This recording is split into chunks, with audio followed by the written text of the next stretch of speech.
ನಮಸ್ತೆ ಎಲ್ರಿಗೂ. ಎಲ್ಲರೂ ಚೆನ್ನಾಗಿದ್ದೀರಾ ಅಂತ ಭಾವಿಸ್ತೀನಿ. ಬಟ್ ಚೆನ್ನಾಗಿರೋರ ಮಧ್ಯದಲ್ಲೂ ಚೆನ್ನಾಗಿ ಇಲ್ಲದೆ ಇರೋರು ಇರ್ತಾರೆ ಅಲ್ವಾ. ಪ್ರತಿಯೊಬ್ಬರ ಮನೆಯಲ್ಲೂ ಮಕ್ಕಳು ಇರ್ತಾರೆ. ಇವಾಗ ಮಕ್ಕಳು ಅಂದ ತಕ್ಷಣ ಮಕ್ಕಳು ಅಂದರೆ ಹೇಗಿರ್ಬೇಕು? ನಮಗೆ ಮಕ್ಕಳು ಓಡಾಡಿಕೊಂಡು ಆಟ ಆಡಿಕೊಂಡು ನಕ್ಕೊಂಡು ನಮ್ಮ ಜೊತೆ ಖುಷಿಯಾಗಿದ್ದಾಗ ಅದೊಂದು ಅನುಭವನೇ ಬೇರೆ ಇರುತ್ತೆ. ಬಟ್ ಏನಾಗುತ್ತೆ, ಕೆಲವೊಂದು ಮನೆಯಲ್ಲಿ ಮಕ್ಕಳು ಏನಾಗಿರ್ತಾರೆ, ತುಂಬ ಸೈಲೆಂಟಾಗಿ ಕೂತಿರೋದು, ಇಲ್ಲ ತುಂಬ ಹಠ ಮಾಡೋದು, ಇಲ್ಲ ಅಂದರೆ ಅಮ್ಮ ಹೇಳಿ ಕೇಳಿಸ್ಕೊಳ್ಳೋದೇ ಇರೋದು. ನಾವೇನಂತೀವಿ, ನಮ್ಮ ಮಕ್ಕಳು ಕೇಳಿಸ್ಕೊಳ್ಳಲ್ಲ, ಇವಕ್ಕೆ ದುರಹಂಕಾರ, ಆ ಥರ ಎಲ್ಲ ಮಾತಾಡ್ತೀವಿ. ಅದೆಲ್ಲ ತಪ್ಪು.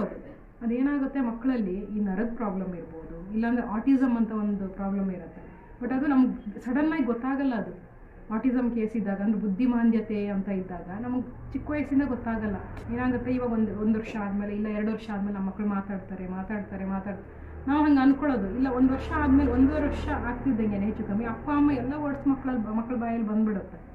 ಆಲ್ಮೋಸ್ಟ್ ಮಾತಾಡೋಕ್ಕೆ ಸ್ಟಾರ್ಟ್ ಮಾಡ್ತವೆ. ಆ ಥರ ಇದ್ದಾಗ ನೀವು ಒಂದು ಸ್ವಲ್ಪ ಯೋಚನೆ ಮಾಡಿ. ನಿಮ್ಮ ಮಕ್ಕಳನ್ನ ಬೆಳವಣಿಗೆ ಹಂತದಲ್ಲೇ ತಾಯಿ ಆದವಳು ಅದನ್ನೆಲ್ಲ ಯೋಚನೆ ಮಾಡಬೇಕು. ನೀವು ಕೂತ್ಕೊಂಡು ಅಬ್ಸರ್ವ್ ಮಾಡ್ತೀರಿ. ಮಕ್ಕಳನ್ನ ಸಾಕೋ ತಾಯಿದೇ ಮೇನ್ ಕರ್ತವ್ಯ ಅಂತ ಹೇಳೋದು ಏನಕ್ಕೆ ಹೇಳಿ, ತಾಯಿಗೆ ಎಲ್ಲ ಅರ್ಥ ಆಗುತ್ತೆ.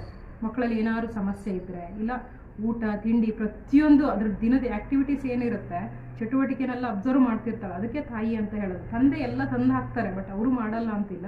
ಬಟ್ ತಾಯಿಗೆ ಗೊತ್ತಾದಷ್ಟು ತಂದೆಗೆ ಅಷ್ಟು ಅರ್ಥ ಆಗಲ್ಲ ಮಕ್ಕಳ ಬಗ್ಗೆ.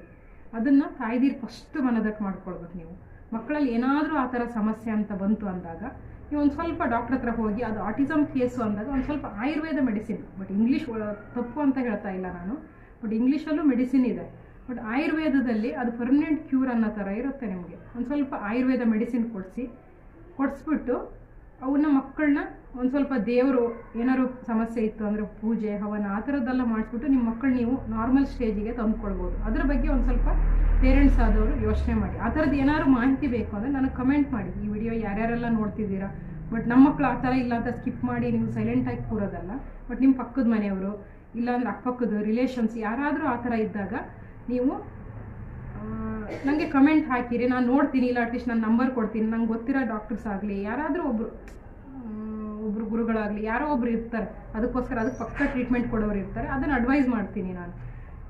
ನಿಮ್ಗೆ ಏನಾದರೂ ಅವಶ್ಯಕತೆ ಇತ್ತು ಅಂದರೆ ಕಮೆಂಟ್ ಮಾಡಿರಿ. ಇಲ್ಲಾಂದರೆ ನನ್ನ ನಂಬರ್ ಹೇಳಲ್ಲ, ನೀವು ಅಟ್ಲೀಸ್ಟ್ ನಿಮ್ಮ ನಂಬರ್ ಹಾಕಿರಿ, ನಾನು ಅದಕ್ಕೆ ರೆಸ್ಪಾನ್ಸ್ ಮಾಡ್ತೀನಿ. ಇಲ್ಲಾಂದರೆ ಅದು ಮಾಹಿತಿ ಕೊಡ್ತೀನಿ, ಯಾವ ಥರ ಟ್ರೀಟ್ಮೆಂಟು ಏನು ಅಂಥೇಳಿ, ಎಲ್ಲಿ ತೊಗೊಳೋದು ಅಂಥೇಳಿ ಮಾಹಿತಿ ಕೊಡ್ತೀನಿ. ಪ್ಲೀಸ್ ನಮಸ್ತೆ ಎಲ್ರಿಗೂ.